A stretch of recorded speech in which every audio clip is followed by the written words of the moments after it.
Daniel capítulo 7, vamos deixar as nossas Bíblias abertas. Nesse capítulo nós iremos fazer a exposição, a leitura à medida que a exposição prossegue. Esse livro foi provavelmente escrito por Daniel enquanto cativo na Babilônia. Ele havia sido levado como prisioneiro, juntamente com muitos de Israel, por Nabucodonosor, para a Mesopotâmia, e lá na cidade de Babilônia ele se tornou um servo proeminente, importante no reino de Nabucodonosor. Na verdade, ele serviu à corte real durante o tempo não somente de Nabucodonosor, mas ainda de Belsazar, Ciro ou Dario. Ninguém sabe direito aí se é Ciro e Dario, e Ciro ou Dario. Então, era um homem de Deus no centro do Império Mundial, que havia destruído, ou pelo menos derrotado, o povo de Deus, e ali ele servia a Deus. E durante o seu tempo, como cativo, refugiado lá na Babilônia, ele escreveu esse livro para confortar o povo de Deus. Esse livro tem duas partes. Na primeira parte, Daniel conta 6 histórias de livramento, mostrando que Deus ainda estava no trono. E vocês se recordam, quando ele foi lançado na cova dos leões, quando seus 3 amigos foram lançados na fornalha ardente. São 6 histórias que ele conta de como Deus, mesmo estando o seu povo no cativeiro, continuava no trono e libertando o seu povo em tempos de angústia e de necessidade.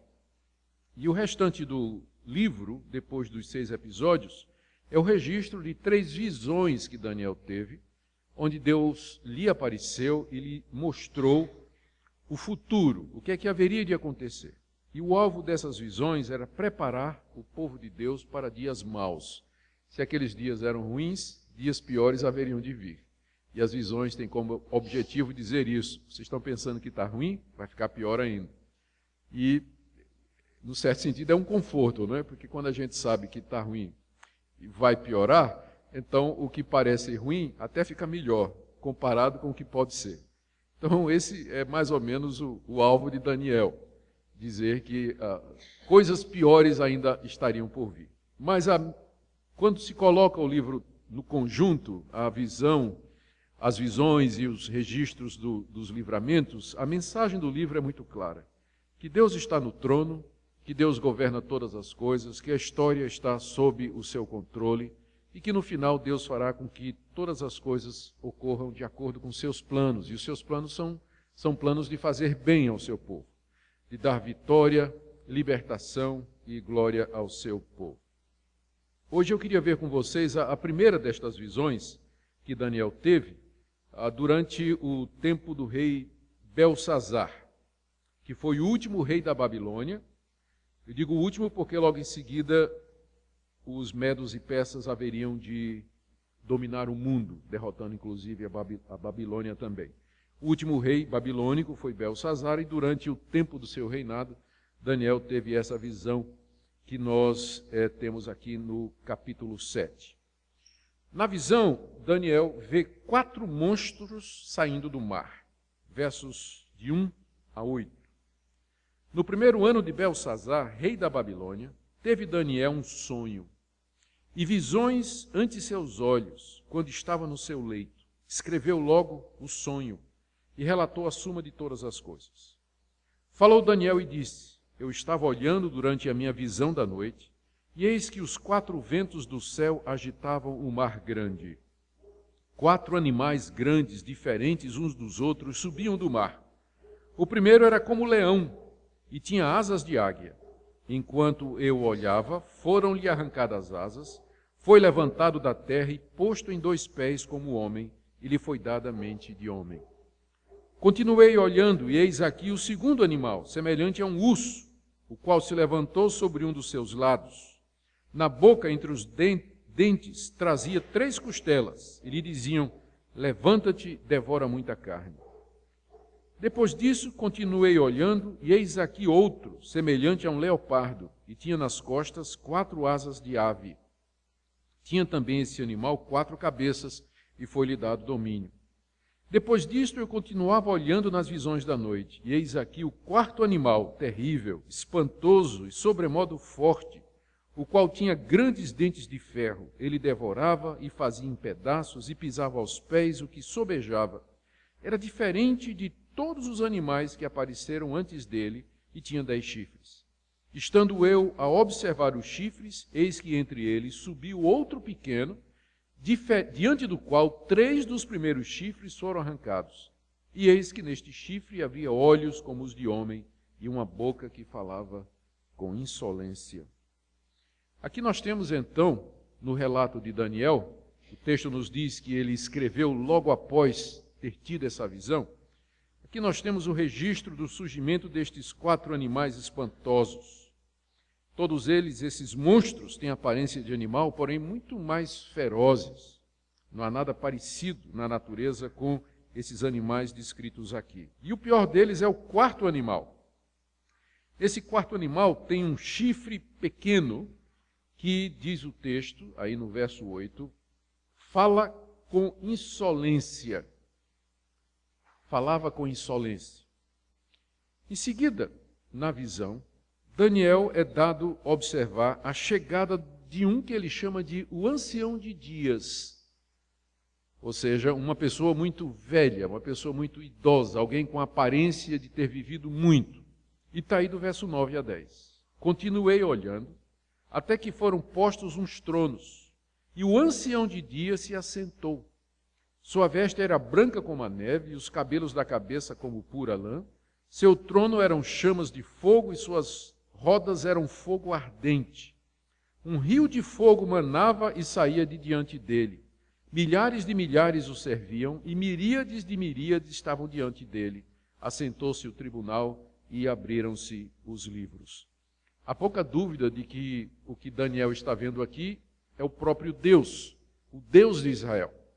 Ele primeiro vê esses monstros que se levantam, um atrás do outro, o último falando com insolência contra Deus, e de repente ele tem a visão de Deus. Deus chega no cenário e ele senta no tribunal, e a aparência de Deus é terrível. Fogo sai do trono de Deus, a aparência dele é da maior pureza comparado à lã, o seu rosto, os seus cabelos como neve, e milhares e milhares, miríades de miríades, milhões de milhões estavam diante dele, e se abrem os livros. Com certeza isso é uma figura do julgamento.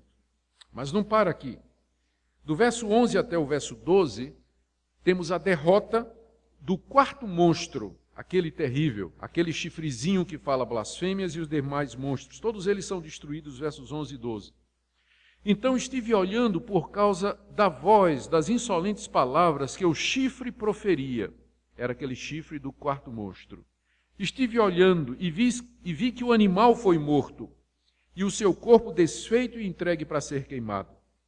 Quanto aos outros animais, foi-lhes tirado domínio. Todavia foi-lhes dado prolongação de vida por um prazo e um tempo. E aí, na sequência, Daniel vê o filho do homem, o filho do ancião de dias, chegando ao trono de Deus e recebendo todo o poder, versos 13 e 14. Eu estava olhando nas minhas visões da noite, e eis que vinha com as nuvens do céu, um como o filho do homem, e dirigiu-se ao ancião de dias, e o fizeram chegar até ele. E foi-lhe dado domínio e glória e o reino para que os povos, nações e homens de todas as línguas o servissem.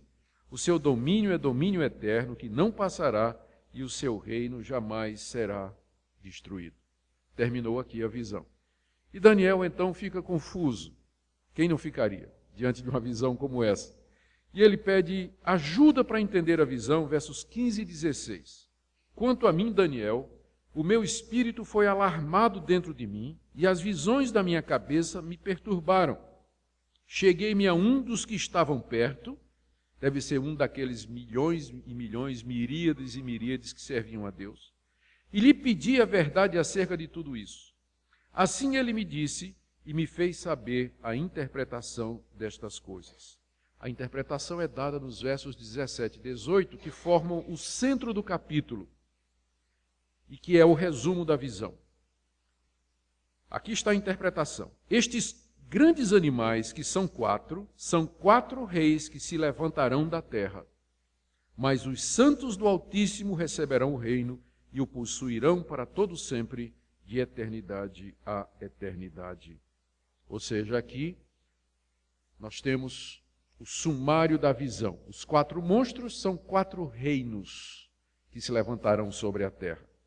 Mas estes reinos serão destruídos pelo Filho do Homem, aquele a quem foi dado todo domínio, poder e autoridade. E Daniel, em seguida, não satisfeito, ele fica curioso sobre um dos monstros, que é o 4º. E ele pede explicações sobre o 4º monstro e ganha mais detalhes a respeito do pequeno chifre, 19 a 22. Então tive desejo de conhecer a verdade a respeito do 4º animal, que era diferente de todos os outros, muito terrível, cujos dentes eram de ferro, cujas unhas eram de bronze, que devorava, fazia em pedaços e pisava aos pés o que sobejava. E também a respeito dos 10 chifres que tinha na cabeça, e do outro que subiu, diante do qual caíram 3, daquele chifre que tinha olhos e uma boca que falava com insolência e parecia mais robusto do que os seus companheiros. Eu olhava e eis que esse chifre fazia guerra contra os santos e prevalecia contra eles.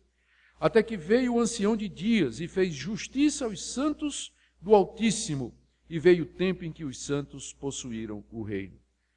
Quando Daniel pede mais explicações a respeito do 4º animal, uma outra visão lhe é dada. Ele vê que aquele chifre, quando ele sobe, ele derruba, o animal na verdade tinha 10 chifres, aquele 4º animal.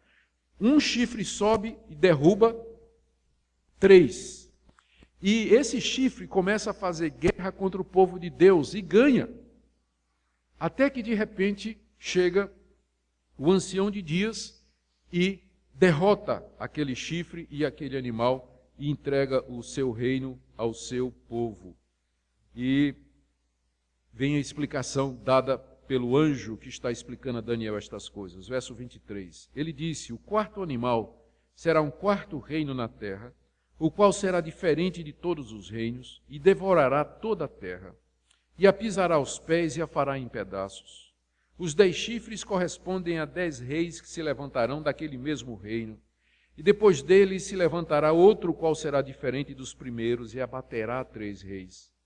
Proferirá palavras contra o Altíssimo, magoará os santos do Altíssimo, e cuidará em mudar os tempos e a lei, e os santos lhe serão entregues nas mãos por um tempo, 2 tempos e metade de um tempo. Mas depois se assentará o tribunal para lhe tirar o domínio, para o destruir e o consumir até o fim. O reino, o domínio, a majestade dos reinos debaixo de todo o céu serão dados ao povo dos santos do Altíssimo. O seu reino será reino eterno, e todos os domínios o servirão e lhe obedecerão. O verso 28, então, termina a visão e registra a atitude de Daniel. Aqui terminou o assunto. Quanto a mim, Daniel, os meus pensamentos muito me perturbaram e o meu rosto se empalideceu, mas guardei estas coisas no coração. Queridos, o que é que isso tudo significa para nós? Qual o significado da visão, conforme foi explicada a Daniel? Há diferentes interpretações dessa passagem difícil do profeta Daniel, mas eu vou seguir a interpretação mais comum, que é a tradicional e que é defendida pela maioria dos estudiosos conservadores, e que é a seguinte. Aqui Daniel estava profetizando a respeito do que haveria de acontecer nos reinos deste mundo até a chegada do Senhor Jesus e além. Os 4 reinos, aqui representados pelos 4 monstros, são identificados como aos impérios que se levantaram durante o tempo de Daniel e um pouco antes da vinda de Cristo. E seguindo a sequência, o que nós temos? O primeiro monstro era semelhante a um leão, que de repente cai e se levanta sobre os seus 2 pés e lhe é dado uma cabeça de homem. De quem é que a gente lembra? Nabucodonosor, lembra aquele poderoso rei da Babilônia que blasfemou contra Deus e Deus o castigou e ele ficou como um animal comendo grama durante um tempo, até que de repente voltou o sentido dele e ele outra vez recobra a sua grandeza, a sua realeza. O leão era o símbolo da Babilônia e de Nabucodonosor, que era aquele reino durante o qual Daniel estava vivendo. Mas em seguida vem um urso com 3 costelas na boca. A quem isso se refere? A história nos diz que os medos e persas, um povo muito feroz e poderoso, dominou o mundo e conquistou a Babilônia em 3 vitórias. As 3 costelas na boca do urso. 3 vitórias sobre a Babilônia. E dominou o reino da Babilônia. E Daniel ainda serviu aos imperadores Medos e persas. Daniel viu isso acontecer. Ele viu quando Dario o Medo, com 60 anos, se sentou no trono da Babilônia. Depois diz o terceiro monstro é semelhante a um leopardo com asas de águia. Qual foi o reino que conquistou os medos e persas? Foi exatamente o reino de Alexandre o Grande, o macedônio. A Macedônia dominou o mundo ali, derrotou os medos e persas. E uma das qualidades de Alexandre o Grande, que era o general que se tornou imperador, é que ele era rápido, muito rápido. Os seus exércitos se moviam com uma velocidade e uma precisão incríveis. Daí a figura do leopardo, que todo mundo sabe que é um dos animais mais velozes que nós temos. E por último, esse quarto monstro terrível, 10 chifres, levanta 1, derrota 3. E esse é uma referência ao reino que veio depois. Quem derrotou Alexandre o Grande? A Síria. A Síria, um reino terrível que veio, dominou todo o império e massacrou o império conquistou o império de Alexandre. Esse quarto reino, que é o da Síria, veja como é precisa a profecia de Daniel. Quando Alexandre morreu, Alexandre o Macedônio morreu, o leopardo, o seu reino ficou dividido em 10 generais. Daí aquele quarto animal tem quantos chifres? 10. E um desses generais tomou o poder matando outros 3, que é o pequeno chifre. E esse pequeno chifre, que dominou então o mundo, matando 3 generais do império de Alexandre, chamava-se Antíoco Epifânio.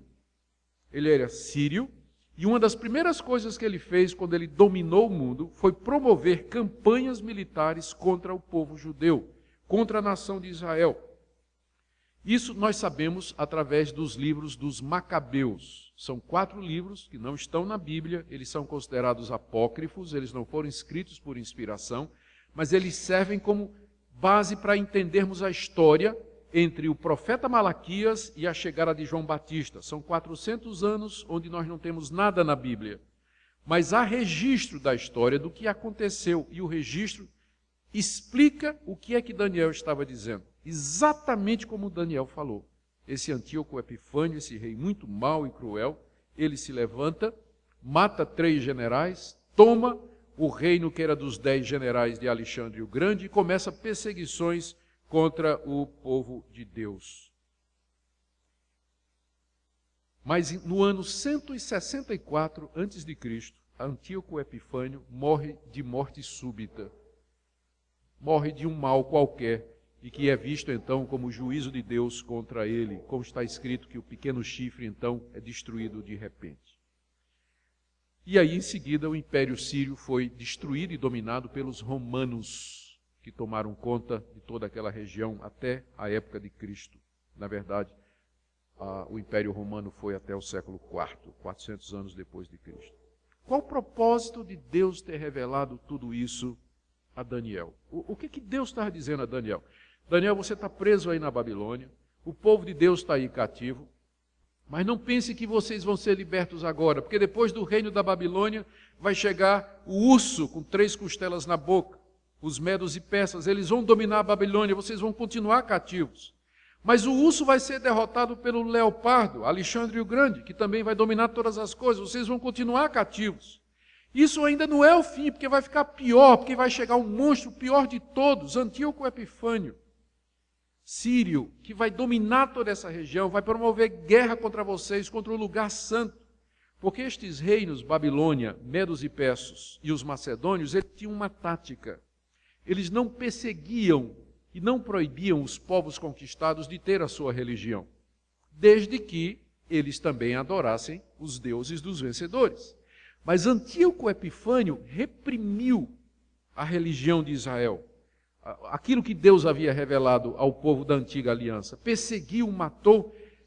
Há um episódio em que, inclusive, ele manda sacrificar um porco no altar de Jerusalém, e ele quer colocar uma imagem do deus Saturno, ou Zeus, lá no próprio templo de Jerusalém, provocando uma revolta, a revolta dos Macabeus, que foi uma guerra terrível que teve entre esse rei e os judeus, causando a morte de muita gente. O alvo de Deus é dizer a Daniel: Daniel, vocês ainda têm tempos difíceis pela frente. Não pensem que as coisas vão ficar fáceis. Mas eu estou mostrando tudo isso a você para que você tenha ânimo, porque o ancião de dias está no trono. Eu governo o mundo e tudo acontece de acordo com o meu propósito. E um dia o meu filho, o filho do homem, haverá de receber o domínio, o poder, a majestade. E então o reino finalmente será do meu povo. Mas até lá são momentos de muito sofrimento. O alvo então era preparar o povo de Deus e trazer confiança de que o próprio Deus haveria de triunfar. E tudo aconteceu exatamente como Daniel previu. E a pergunta é: e a vitória de Deus?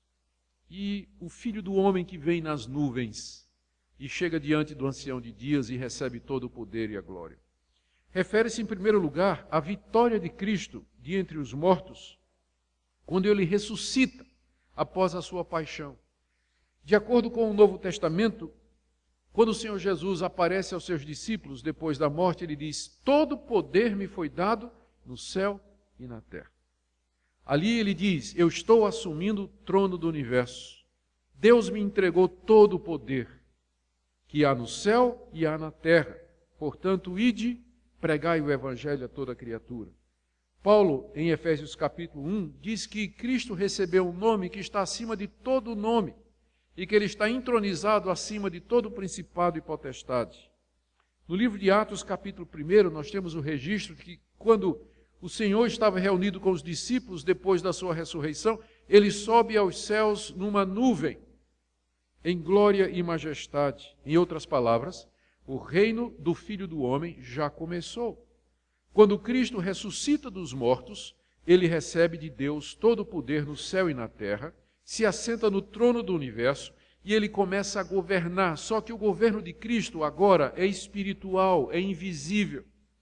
E ele governa permitindo que os reinos desse mundo ainda exerçam controle e autoridade sobre as pessoas. Ele permite que a injustiça, o mal, Satanás, a iniquidade, a perversidade ainda estejam presentes e operem nesse mundo. Mas está contido dentro da autoridade de Cristo, do seu domínio e da sua vontade. Cristo já reina, ele é o Senhor. Nada disso está fora do seu domínio e do seu controle. Essa é a resposta que nós damos à questão do mal, do sofrimento, da injustiça, da violência, da opressão. O mundo não está fora de controle. Não são os homens que governam o mundo. Não é o diabo que reina solto. Mas o Filho do Homem já recebeu o reino, o domínio, a majestade e o poder. E ele permite que os reinos desse mundo ainda continuem por um tempo, enquanto ele realiza o seu plano e o seu propósito. Mas há uma outra etapa referida na profecia, na visão, ainda por se cumprir, que é o triunfo final de Deus, quando Cristo voltar para estabelecer definitivamente esse reino. A Bíblia nos diz que o Senhor Jesus haverá de voltar do mesmo modo em que ele foi, nas nuvens. E note que é isso que a profecia fala. Verso 13. Eu estava olhando nas minhas visões da noite, e eis que vinha um com as nuvens do céu, como o Filho do Homem, e chegou-se ao ancião de dias, e o fizeram chegar até ele, e foi-lhe dado domínio e glória e reino, para que os povos, nações e homens de todas as línguas o servissem. O seu domínio é domínio eterno que não passará, e o seu reino jamais será destruído. A semelhança dos reinos humanos, Babilônia, medos, persas, gregos, macedônios, romanos, todos eles se levantaram, dominaram o mundo, foram destruídos e passaram. Mas o reino de Cristo é um reino eterno que não haverá de passar. E é sob esse rei que nós queremos viver, e é para a sua glória que nós existimos. O Senhor voltará, e ele haverá de destruir, então, os reinos desse mundo, e nós, então, reinaremos com ele para todo sempre. Em resumo, essa é a mensagem da Bíblia. Essa é a mensagem que a Bíblia nos traz de Gênesis a Apocalipse, que o nosso Deus é soberano sobre todas as coisas, e que a humanidade que ele criou está em rebelião contra ele, em revolta contra ele, mas aquele que habita nos céus se ri dos esforços humanos para viver como se Deus não existisse. E no tempo de Deus, no momento que ele já preparou, ele haverá de voltar na pessoa do seu Filho para governar o mundo. O que é que isso tem a ver, meus irmãos, com o Ano Novo, não é? Que essa mensagem de hoje, supostamente, era para ser uma mensagem a respeito do Ano Novo. O cenário para 2013 não é um cenário muito bonito. Pensando em termos do cristianismo, em termos globais, a situação não parece muito boa. Na Europa, o cristianismo está se extinguindo cada vez mais.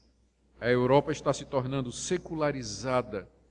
Religião, o cristianismo está sendo excluído da arena pública. Os cristãos são cada vez menos tolerados.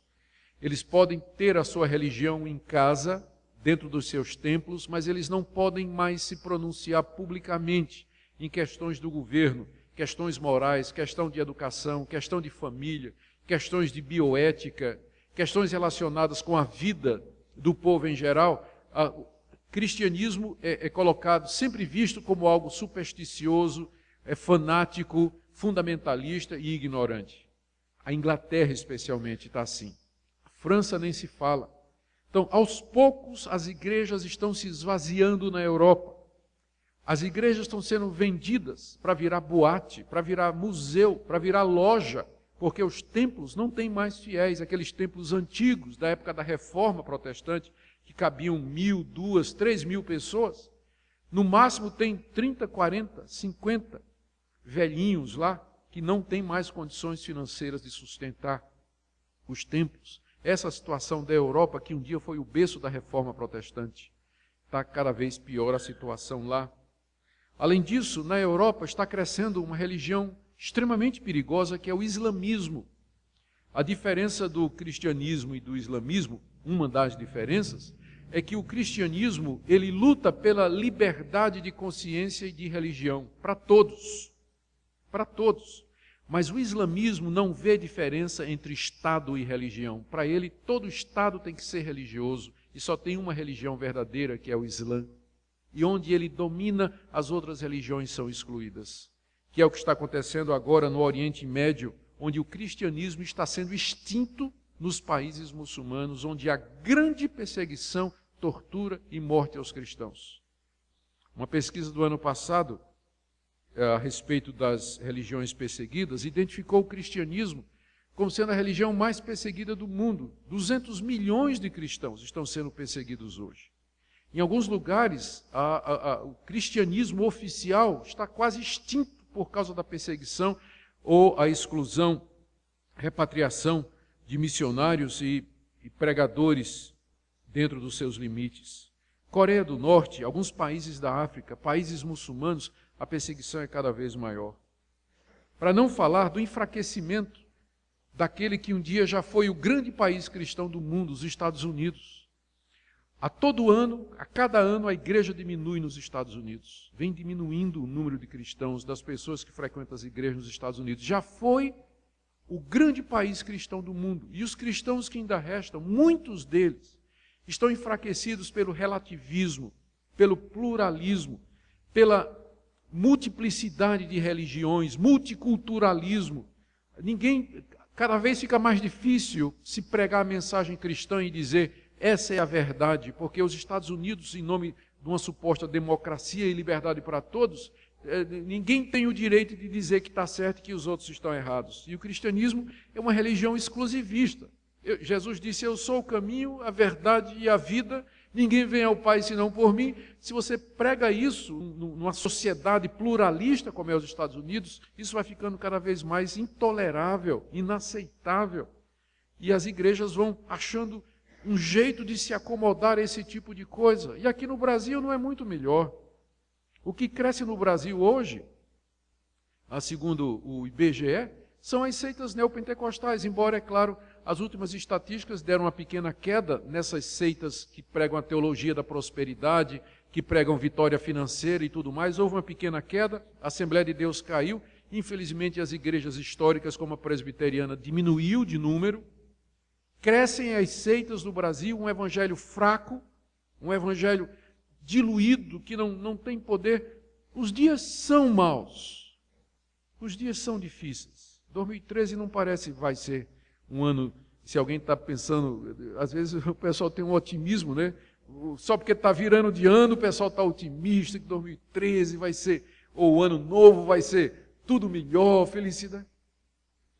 Pode ser que seja porque Deus é soberano, mas se for seguir a tendência e os indicadores, eu estou me sentindo assim, na visão do primeiro animal e olhando os outros 3 vindo a galope, né? E cada um pior do que o outro. Era essa a visão que Deus deu a Daniel. Não, vai ficar pior. Se vocês pensam que isso aqui está ruim, vai ficar pior. Mas essa, longe de ser uma mensagem de desesperança, na verdade, é uma mensagem bem realista. Porque o Evangelho, o cristianismo, é a única religião que não pinta um futuro róseo para a humanidade. Ao contrário, nós sabemos que o mal nesse mundo está fermentando e ele vai germinar e o mundo vai ficando cada vez pior porque só Deus salva a humanidade. A humanidade não tem meios, força, habilidade, recursos, inteligência ou poder para resolver os seus problemas. Ela não consegue resolver o problema das guerras, não consegue resolver o problema das doenças, não consegue resolver o problema da violência, da pobreza, da miséria, da opressão, da corrupção. O mundo todo clama por um Salvador, clama por uma intervenção externa, e é exatamente isso que nós estamos esperando. A nossa esperança está na vinda do Filho do Homem, que ele venha estabelecer o seu reino, um reino que não terá fim, que nunca será destruído, que nunca será mudado. O que devemos fazer, então, diante dessa perspectiva? É claro, no meio de todo esse sofrimento, Deus, na sua misericórdia, ele nos concede oásis, momentos de refrigério, como diz o Salmo 23. Terminando então, irmãos, algumas aplicações para nós. Até a vinda do Senhor Jesus, os reinos desse mundo se levantarão contra Deus e contra o seu povo, a igreja verdadeira. Pode ter certeza. Os reinos desse mundo se levantarão contra o povo de Deus e contra a igreja, e perseguirão, atrapalharão, assediarão, tornarão a vida difícil. Há diversas maneiras e maneiras sutis de perseguição que serão feitas pelos rebeldes contra Deus, aqueles que não se sujeitam a Deus. Sempre houve e sempre haverá perseguição. Estejamos prontos para servir ao Senhor Jesus em toda e qualquer circunstância. A nossa lealdade vai ser testada, a nossa fidelidade vai ser testada, nosso amor a Deus vai ser provado. Nós amamos a Deus somente quando as coisas estão bem ou quando as coisas também se tornam piores. Segunda coisa que temos que lembrar, o reino de Deus já foi inaugurado com a vinda do Senhor Jesus. Ele já tem todo o poder no céu e na terra. Portanto, no meio de todas as dificuldades, sirvamos somente a Jesus. Não há outro rei, não há outro poder absoluto. Somente Ele é Senhor. Foi isso que os primeiros mártires disseram quando estavam sendo executados. Jesus é Senhor, não há outro rei. César não é rei. César não é Senhor absoluto. Só Jesus reina, só Ele é Senhor. E por último, lembremos que a vitória final é do Senhor Jesus. Como é que você está pensando, se preparando para o ano que vem? Qual é a sua expectativa? A nossa esperança está no Senhor, que fez os céus e a terra. Nós não podemos ter esperança no governo, não podemos ter esperança nos políticos, na polícia, não podemos ter esperança nos poderosos desse mundo. Se você, no fundo do seu coração, espera ou tem expectativas em seres humanos, espero que nessa manhã você esqueça tudo isso. A nossa esperança está no Deus que criou os céus e a terra e no seu Filho Jesus Cristo. É só nele que nós encontraremos conforto, esperança e ajuda no meio dos tempos ruins e maus que se aproximam velozmente de nós. Vamos orar, terminando então essa mensagem. Ó Deus, a Ti toda honra, glória, poder e majestade.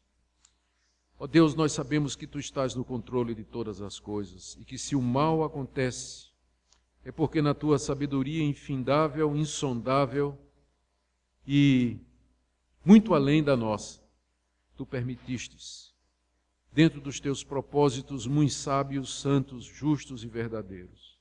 Nós queremos pedir que em tudo, Senhor, nos confortes, no meio das tribulações, assim como Tu estivestes com Daniel na terra do cativeiro. Te damos graças porque no Brasil ainda podemos Te servir livremente e pedimos perdão quando não temos usado essa liberdade. E nos prepara para os dias maus que haverão de vir sobre a terra para testar todos os que habitam sobre a terra. E dê, Senhor, que na hora da provação nós saibamos ficar firmes. Desapega o nosso coração de qualquer esperança humana ou expectativa terrena e nos dá uma mentalidade espiritual de olharmos as coisas da Tua perspectiva. Ouve, Senhor, a nossa oração. Em nome de Jesus. Amém.